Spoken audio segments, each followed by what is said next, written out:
magpamintura. So, dito muna tayo sa pininturahan namin kahapon.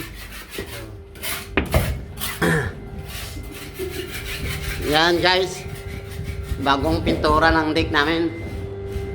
Yan, kintab na. Kumikintab na guys. Pininturahan, medyo hindi maganda tingnan. Ayan. Keep close at see. So, ito yung wins namin. Yan. Yan. Wins namin yan. No. Ito po yung dalawang engineer. Yan. Yan po si Aba Ilyong. Hello po. Hello po. At yun naman po yung second engineer. Lucas